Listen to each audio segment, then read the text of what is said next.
జ్యోతిష్యం అనేటువంటిది నమ్మకం ప్రాతిపదిక మీద నడుస్తుందా? శాస్త్ర ప్రాతిపదిక మీద నడుస్తుందా? అసలు జ్యోతిష్యం ఇది శాస్త్రమా? నమ్మకమా? అనేటువంటిది దశాబ్దాలుగా ఒక చర్చనీయాంశమైనటువంటి ఒక సంశయాత్మకమైనటువంటి చర్చనీయాంశం. దీనికి రకరకాల మంది రకరకాల భాష్యాలు చెప్పినప్పటికీ కొంతమంది చెప్పినటువంటి భాష్యాలు గానివి జ్యోతిష్యం ఏమిటి అనేటువంటి దాని మీద ఒక హితబద్ధమైనటువంటి ఆన్సర్ అయితే దొరకదు. ప్రస్తుతం నా ఎదురుగా సన్నిధానం లక్ష్మీకాంత్ శర్మ గారు ఉన్నారు. చాలా చిన్న వయసులోనే ఆధ్యాత్మిక మార్గం వైపు మళ్ళినటువంటి శర్మ గారు చాలా చాలా ఇంటర్వ్యూస్‌లో చాలా ప్రవచనాలు చెప్తూ ఉంటారు. అలాగే జ్యోతిషమైనటువంటి ప్రిడిక్షన్స్ ఇస్తూ ఉంటారు. ఇప్పుడు ఆయన అడిగి దీనికి సంబంధించినటువంటి కొన్ని వివరాలు, విశేషాలు, ఆ సంశయాలకి సమాధానాలు తెలుసుకుందాం. శర్మ గారు నమస్కారం. జై గురుదత్త. ఏమిటి జ్యోతిష్యం అనేటువంటిది మీరు జ్యోతిష్య ప్రముఖులు మీరు. అవునండి. చెప్పండి. ఏమిటి జ్యోతిష్యం శాస్త్రమా? నమ్మకమా? జ్యోతిష్యం శాస్త్రం. హుహు. జ్యోతిష్యం నమ్మకము అన్నదే వాస్తవమైతే హ్మ్. అంతరించిపోయేదండి. మన నమ్మకాలు నిజాలు కాబట్టే అవి నిలబడ్డాయి. హ్మ్. ప్రతి వ్యక్తి నమ్ముతున్నటువంటిది సత్యంలో నుంచి ఉద్భవించిందే. అసలు ముందు జ్యోతిష్యం గొప్ప శాస్త్రం. ఋషులు మనకు అందించినటువంటి అనేక శాస్త్రాల్లో ఈ జ్యోతిష్యం ఒకటి. సరే, దీనిపైన అనేక విమర్శలు వచ్చినప్పటికీ నా వరకే కాదు, నమ్మే అందరికీ కూడా ఈ శాస్త్రం ఉన్నది. ఖచ్చితంగా ఇది గొప్ప శాస్త్రం, పూజింపదగినటువంటి శాస్త్రం. ఇది మానవాళికి మనోధైర్యాన్ని ప్రసాదింపజేసేది. చాలామంది జీవితాల్లో భయాన్ని విముక్తి చేసి ధైర్యంతో ముందడుగు వేయడానికి గ్రహాల యొక్క సంచారము వాక్కు రూపేణ, ఇప్పుడు పండితుడు వాక్కు రూపేణ అందించి ఎంతో మందికి మనోధైర్యాన్ని ఇచ్చాడు. దానికి మూలం జ్యోతిష్యం. జ్యోతిష్య శాస్త్ర పితామహులు లేకపోతే దాన్ని ఓకే, కనిపెట్టిన వాళ్ళు, దాని యొక్క ప్రాచుర్యాన్ని తీసుకొచ్చినట్టు వాళ్ళు అంటే ఎవరు చెప్తారు మీరు? పరాశరుడు ఉన్నారు, వరాహమిహ్రుడు ఉన్నారు. అనేక ఋషులు అందించిన శాస్త్రం ఇది. అందులో మనకు ప్రాక్టికల్గా వచ్చేసరికి ఎన్నో పుస్తకాలు కూడా ఉన్నాయి. సారావళి పుస్తకం ఉంది, జ్యోతిష్య మార్తాండం ఉంది, అనేక పుస్తకాలు ఉన్నాయి. మహానుభావులు సివి రమణ గారు రాశారు. ఇలా నక్షత్ర జ్యోతిష్యం ఉంది, ప్రశ్న జ్యోతిష్యం ఉంది. అలాగే ఈ గ్రహాల యొక్క క్యాలిక్యులేషన్ని బట్టి కొన్ని శాస్త్రాలను మనము ప్రావీణ్యంగా అంటే అనేక మందికి చెప్పే విధానం. ఇప్పుడు ఒక వ్యక్తి నాడీ జాతకాన్ని బట్టి ఈయన యొక్క ఆరోగ్యాన్ని, ఈయన కెరియర్ని గైడ్ చేస్తారు. ఇంకొక వ్యక్తి వెస్టర్న్ పద్ధతిలో, ఇంకొక వ్యక్తి నక్షత్ర జ్యోతిష్యము కేపీ పద్ధతిలో ఉంటుంది. మనకు ఒకటి తీసుకోవాలి, మనిషి యొక్క వాక్కు అమ్మవారు పలికిస్తుంది. ఏ జ్యోతిష్యమైన ఎప్పుడు ఫలిస్తుంది? జ్యోతిష్కుడు ఎప్పుడు గొప్ప వ్యక్తి అవుతారో తెలుసా? ఆయన వాక్కు ఫలించినప్పుడు. మీకు సంబంధించినటువంటి నేపథ్యాన్ని తెలుసుకుందాం అనుకుంటున్నాం. ఎందుకంటే చాలా చిన్న వయసులోనే చాలా మంది జ్యోతిష్కులను చూస్తుంటే 60-70 సంవత్సరాలు 50 సంవత్సరాల పైన వాళ్ళే తప్ప, మీ వయసులో ఈ ఆధ్యాత్మిక మార్గం వైపు జ్యోతిష్యం గురించి ఇంత ఘంటాపదంగా మాట్లాడగలగటం, ఇంత డెప్త్లో మాట్లాడగలగటం అనేటువంటిది చాలా అరుదుగా జరుగుతుంది. మీరు ఇంత చిన్న వయసులోనే ఈ ఆధ్యాత్మిక మార్గం వైపు మలటానికి కారణం ఏంటి? మీ నేపథ్యం ఏంటి? ఫస్ట్ ఆఫ్ ఆల్, ఈ కారణము అన్నదానికి కారణం భగవత్ అనుగ్రహం కావచ్చు, గురుస్థానం. ఇక్కడ కూడా జాతకమే మాట్లాడతాను నేను, ఎందుకంటే అనుక్షణము నమ్మి అందులోనే ప్రయాణిస్తున్నాను కాబట్టి అదే సత్యము. ఇక్కడ లింక్ కూడా కుదిరింది. ఇక్కడ గురువు ఉచ్చ స్థితిలో ఉండడము, దశమాధిపతి గురువు అవ్వడం నా జాతకంలో.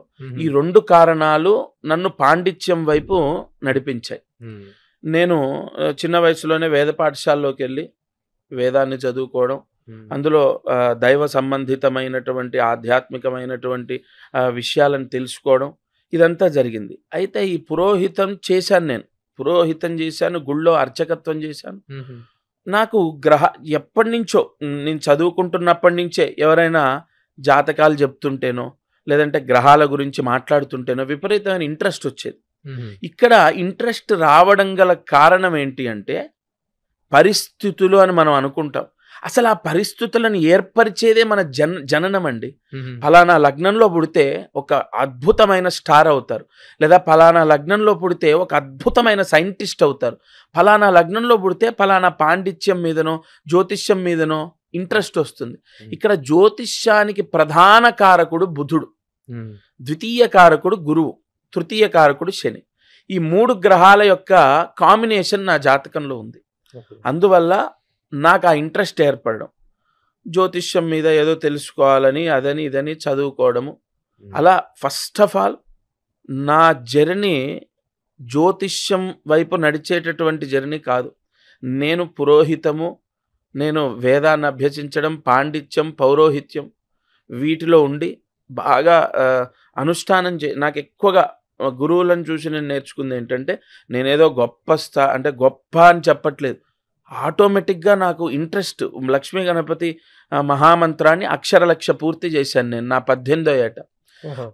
విపరీతంగా జపం చేసుకునేవాడిని.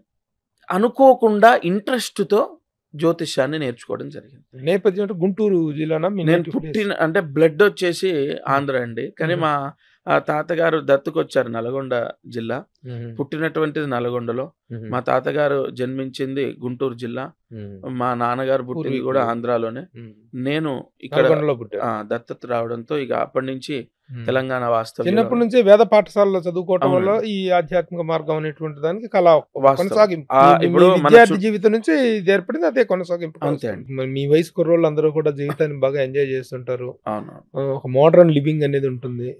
ఈ రోజున పండితులు, పురోహితులు, అది వీళ్ళు అంటే ఒక రకమైన గౌరవం ఎంత ఉంటుందో అంత చిన్న చూపు ఉంటుంది సమాజంలో. చిన్న చూపు అంటే ఏదో తక్కువ చేయటం కాదు.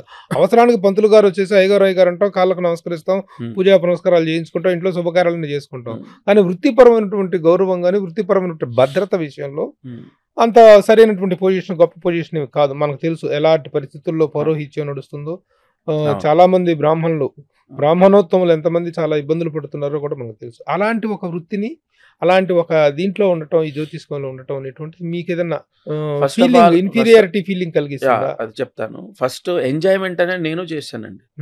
ఎంజాయ్మెంట్ ఎలా ఉంటుందంటే సార్, ఒక వ్యక్తికి క్రికెట్ ఆడడం విపరీతంగా ఇష్టం, తెల్లవారులు ఆడతాడు, అతనికి అందులో ఎంజాయ్మెంట్ ఉంది.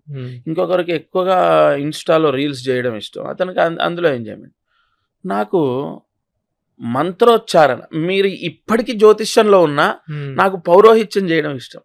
ఈ పౌరోహిత్యంలో, జ్యోతిష్యంలో అనేక విమర్శలు వస్తాయి. కలియుగం ఇది, కలియుగం ఖచ్చితంగా వస్తాయి. ఇక రాబోయే రోజుల్లో నా వయసు, నా తరం వరకే ఈ జ్యోతిష్యం ఉంటుంది. తర్వాత ఉండడానికి ఆస్కారం చాలా తక్కువ ఉంటుంది. ఇది గుర్తుపెట్టుకోండి, ఇది అండర్లైన్. జ్యోతిష్యానికే భవిష్యత్తు లేదంటారా? ఖచ్చితంగా ఉండదు. ఎందువల్ల? ఎందుకు అంటే మీకు వాదనలు పెరిగిపోతాయి, వినేవాళ్ళు తగ్గిపోతారు, వాదించే వాళ్ళు పెరిగిపోతారు, ప్రశ్నించే వాళ్ళు పెరిగిపోతారు, సమాధానాన్ని వినే ఓపిక ఉండదు. ఎవరికి కూడా ఖచ్చితంగా ఇది నిజం అని నమ్మడానికి, సాక్షాత్తు భగవంతుడు వచ్చిన ఏదో ఆర్టిస్ట్ అనే, అసలు నిజంగా భగవంతుడైనా ఇదేమన్నా మ్యాజిక్ డ్రామా కంపెనీ అది వస్తుందండి, 3D ఎఫెక్ట్సా లేకుంటే ఇంకోట. కలియుగం అలా ఉంటేనే మనం కరెక్ట్ వేలో వెళ్తున్నట్టు. నా అదృష్టం ఏంటంటే నేను ముందు పుట్టడం. అదే నేను ఒకవేళ ఇన్ కేస్ 2025లో వచ్చే సంవత్సరం పుట్టుంటే నేను జ్యోతిష్యంలో ఖచ్చితంగా రాణించలేను. ఎందుకంటే రాబోయేటటువంటి రోజుల్లో ఆఫ్టర్ 18 years లేదా ఇంకో 2 ఏళ్ళు వేసుకుంటే 20 సంవత్సరాల తర్వాత జస్ట్ ఫార్మాలిటీ పూజలు కూడా గుర్తుపెట్టుకోండి. జ్యోతిష్యం అంటారా, ఇక దాని భవిష్యత్తు ఎటుపోతుందో చెప్పలేము. ఎప్పుడు కూడా ఈ జర్నీలో సేఫ్ సెక్యూరిటీ ఉండదు.